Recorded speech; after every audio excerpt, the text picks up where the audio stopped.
Hello everyone, welcome back to my channel and welcome to a cherry on top's YouTube hop for April. And our April theme is flowers. And I'm actually wanting to tell a story about flowers because I recently got 3 adorable pots of African violets. And I've had African violets ever since I was a child, and the ones that I'd been nursing along were not doing too well through this past winter. So I treated myself to these new little guys, and I want to include the 3 photos. And as a result, I'm going to do a grid layout. And I think grid layouts are really great if you're kind of in a hurry and you don't know what kind of design you want. Grids always work, for me anyway. I like a kind of messy grid. That just suits my style better. I'm not going to line everything up, but instead just have boxes that I work in, and then I'm going to work across the page to try and coordinate the various elements. And as usual, it'll have a lot of color and detail because that's just me. So I went ahead and put my first square down. This is going to be the square without the photos. And I came up with the title, Currently Growing, just used some alpha stickers from my stash and sewed them down. I always like to do either a gluing or sewing because I find that it's not always trustworthy long term that they will stick. So I got that ready, and you'll see when we start putting the page together. For a while I thought about like this background paper and worked with some red or black stickers along with the blue, and it looked great on the square, but it didn't look great across the spread because, as you know, African violets are purple. Usually they're violet and blue and magenta and those kinds of shades. And yet I love this Prima paper, which is Painted Flowers, I think it's called, and wanted to use it. It was kind of a starting point in some ways, along with the story and the photos. And I'm drawing together different Prima and some 49 in Market. This background paper, which is so gorgeous, is 49 in Market. I am going to cover most of it up, so let's enjoy it now. I love this whitewashed, like, gardening book that's there on the background. I thought about different backgrounds, and I tried something with a darker background, which looked fine, but it didn't really suit the mood, which for me is lighter and more spring-like. So this kind of whitewashed peachy color, I think, was a better choice. So let's start working in the squares. I did put some adhesive on the back of my photos just to save time. So here they are, the little sweeties. And I just printed this on photo paper. And this is some of the 49 in Market. There's so much beautiful botanical paper out there. And I wanted to give each photo a little bit of a matte. And so that's going to create the grid, right? And step 1 with the first photo. Step 2 with the second photo, which is a little more of a close-up of this magenta one. I'm putting this on this green paper that's got some wonderful detail and texture if you look closely. So kind of vintage stamps on it. But it looked really, I thought, really nice with the leaves. So block number 2 of the grid. Now this block, I'm using a little bit more of the paper from that 6x6 pad. This kind of scrapbooking with grids, it's great to use your 6x6 pads. Make sure I get it going the right way. And there's the photo with its pretty plants. Yeah, I guess that's straight enough for me. And I'm actually going to be putting my journaling in that block. So I've left a little room off to the side. There is a collection pack that's got like these journaling spots that are like layered look. And then I just layered it up with a little bit more paper. Mostly this is Prima paper from different collections. I typed out my journaling.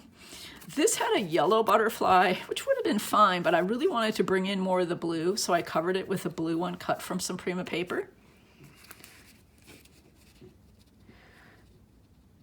So that's just going to go down there like that. So I'm going to go ahead and adhere these blocks.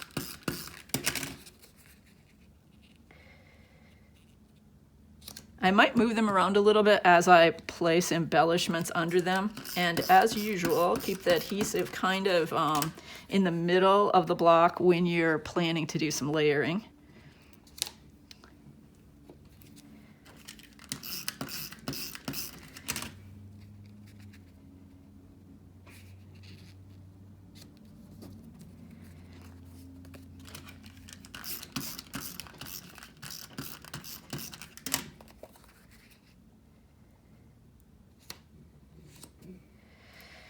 Now this has no adhesive on anything, so we're going to go ahead and glue down the title.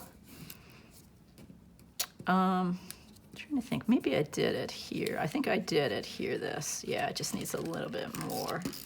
I adhere this block and I already did a little layering under it of the sort that I want to do on the other sections. As you can see up here, there's this awkward open space. So there's a beautiful die cut pack that goes along with the painted flowers Prima collection. And so this and some of the other embellishments are from that pack. Oops, put it down a little bit.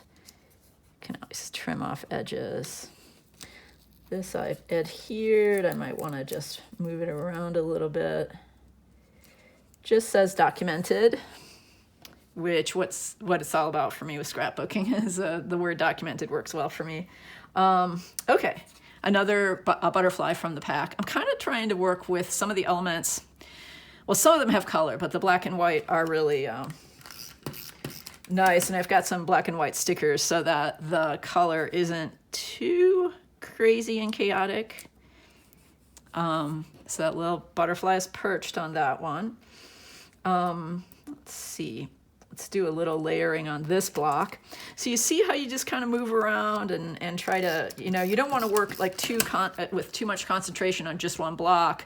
You want to think of the page as a whole. And so because there's some of this ticket-like ephemera paper there, I'm going to stick one of these up here.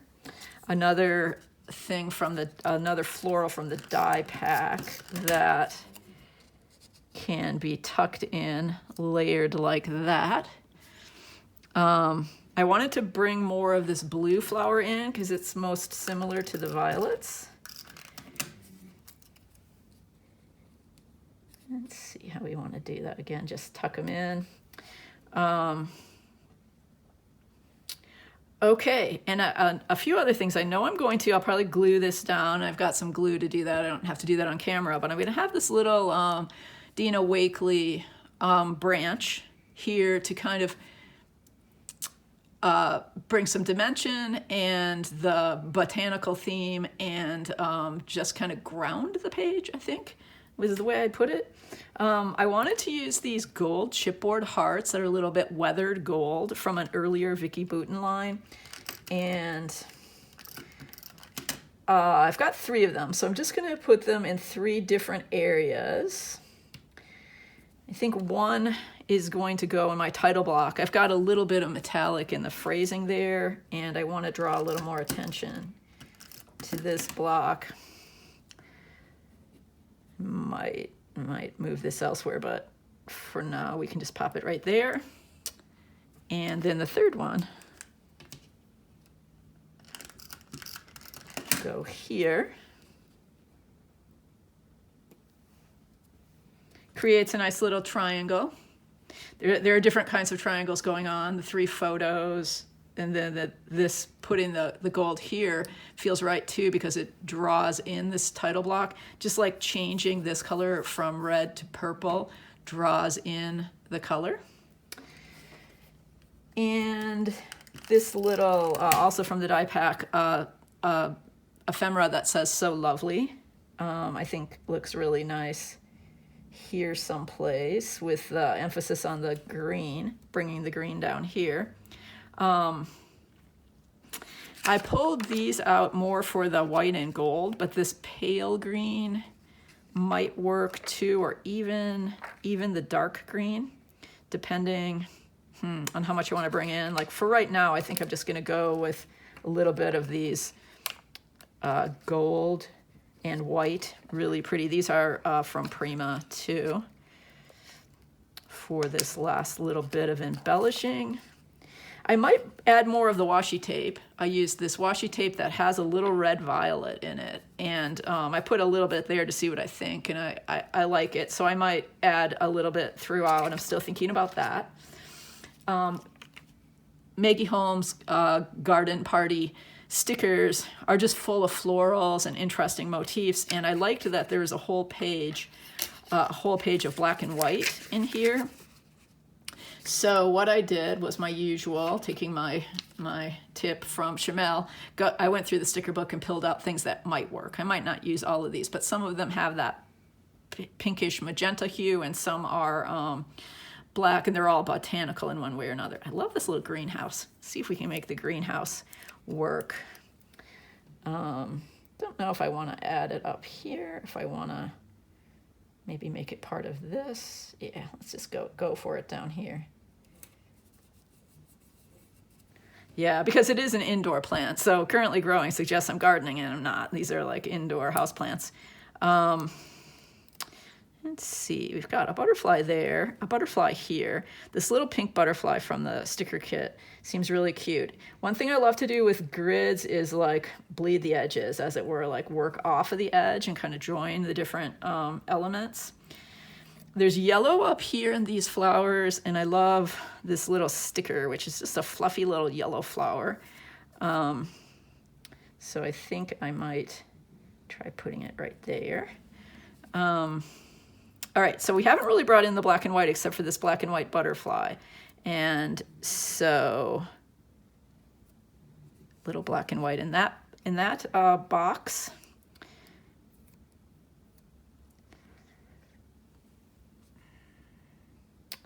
Have to kind of audition, see what looks good to your eye. I'm not being a little bit quick about it.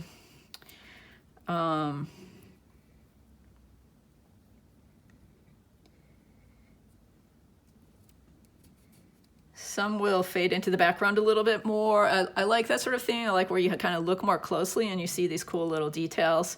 This one with the cut flowers is really cute. Of course, sometimes there are going to be things you want to use that just don't really fit anywhere. But I think maybe along this edge, I can try it out anyway. Yeah.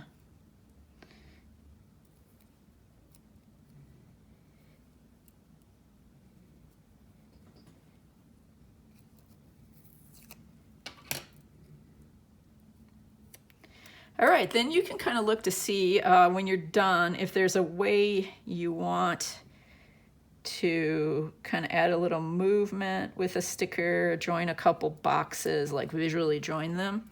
So that can kind of get your eye to move around, get the idea. And I think that's it. As I said, these grid pages where you use blocks and use pattern paper and layer are really fun and pretty quick. So thanks for joining. Be sure to hop along with the other YouTube videos from A Cherry on Top this month, and have a happy April.